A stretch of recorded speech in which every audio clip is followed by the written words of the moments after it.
September నెల 21వ తారీఖున ఒక రోడ్డు ప్రమాదంలో ఇద్దరు యువకులు చనిపోయారు. చనిపోతే వారి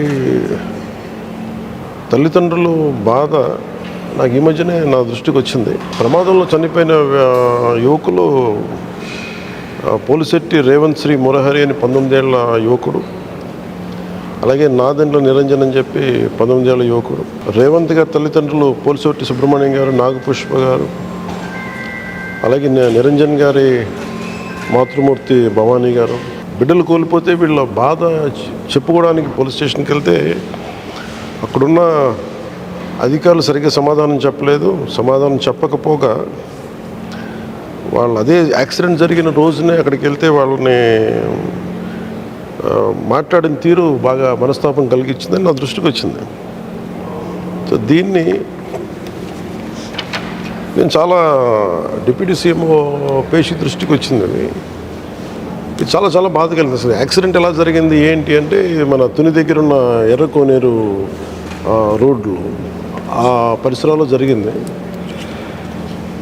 పాపం వాళ్ళున్న పరిస్థితి నాకు ఎందుకు బాగా కదిలించేసింది అంటే, రేవంత్ శ్రీ మురహరి గారి తల్లిదండ్రులు బిడ్డ చనిపోతే వాళ్ళు ఎంత ఉన్నతమైన మనసు చూపించారంటే, బిడ్డ చనిపోయి బ్రెయిన్ డెడ్ అయిపోతే ఆ అవయవాలని మళ్ళీ వెంటనే దానం కూడా చేసేసారు.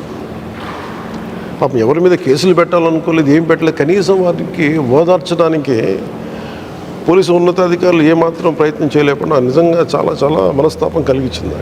ప్రజలందరికీ కూడా, ముఖ్యంగా వారి రేవంత్ తల్లిదండ్రులు కానీ, నిరంజన్ గారి మాతృమూర్తికి కానీ,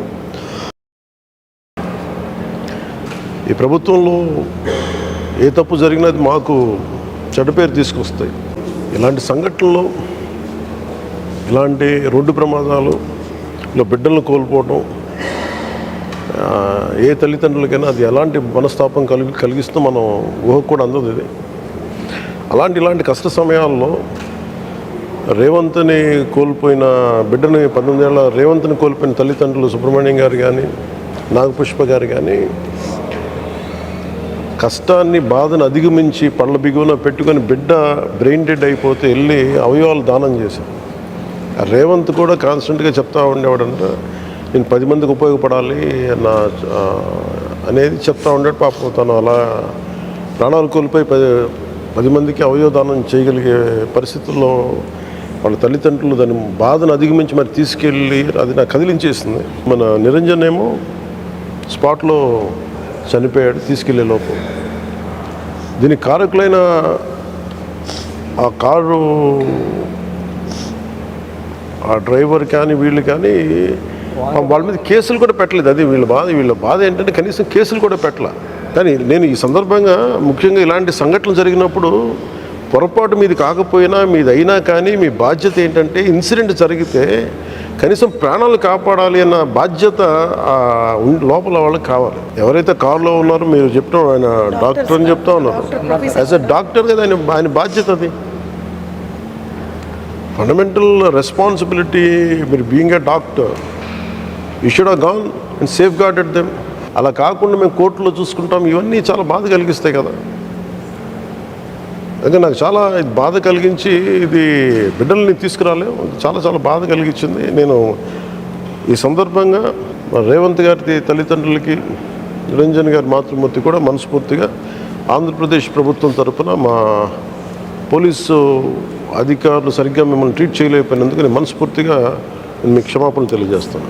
మనస్ఫూర్తిగా నిజంగా చాలా బాధ కలిగింది, చాలా బాధ కలిగింది. మీ బాధని నేను మీకు నా బాధను ఎలా వ్యక్తపరచాలో తెలియక నేను మీకు ఈ కష్ట సమయంలో నేను మీకు అండగా ఉన్నాను చెప్పడానికి నేను మీకు ఇక్కడికి వచ్చాను. అలాగే పోలీసు ఉన్నతాధికారులకు కూడా ఏదైనా యాక్సిడెంట్ జరిగితే మీరు ఒక అవేర్నెస్ ప్రోగ్రామ్ క్రియేట్ చేయండి. ఏదైనా యాక్సిడెంట్లు జరిగితే పేషెంట్స్ని వాళ్ళే తీసుకురమ్మని చెప్పండి. తీసుకొస్తే దాన్ని మీరు ఎలా హ్యాండిల్ చేయాలి ఏంటి అనేది మీరు ముఖ్యంగా మీ పొరపాటుల్లో కావచ్చు, మీ వల్ల కాకపోవచ్చు, అయ్యుండొచ్చు, కాకుండా పోవచ్చు, కానీ మీ పరిధిలో యాక్సిడెంట్ జరిగితే కనీసం మీరు మానవతా దృష్టితోటి, మానవతా దృక్పథంతో వాళ్ళని కనీసం హాస్పిటల్ తీసుకెళ్లాల్సిన బాధ్యత మనందరి మీద ఉంది. దయచేసి దీన్ని భయంగా తీసుకోకండి. నేను కూడా చాలాసార్లు యాక్సిడెంట్ జరిగినప్పుడు నా కళ్ళ ముందు చాలామంది రోడ్ల మీద జరుగుతున్న నేనే స్వయంగా వెళ్ళిపోయి లేపి తీసుకెళ్ళిన సందర్భాలు ఉన్నాయి. అందుకని దీన్ని మీరు కొంత ఆలోచించి అది ప్రత్యేకించి మీరు జరిగింది మీ చేతుల్లో జరిగిన తర్వాత భయపడకుండా చేయండి. లేటర్ అన్నీ మనం కూర్చొని సాల్వ్ చేయొచ్చు, కానీ ముందు మీరు ప్రాణాలు రక్షించండి. పొరపాట్లు జరగచ్చు, కానీ ప్రాణాలు రక్షించమని నేను కోరుకుంటా ఉన్నాను. అలాగే ఉన్నతాధికారులకు కూడా, పోలీసు ఉన్నతాధికారులకు కూడా, ప్రతి ఒక్కరికి కూడా మీరు ఒక అవేర్నెస్ ప్రోగ్రామ్ క్రియేట్ చేయండి.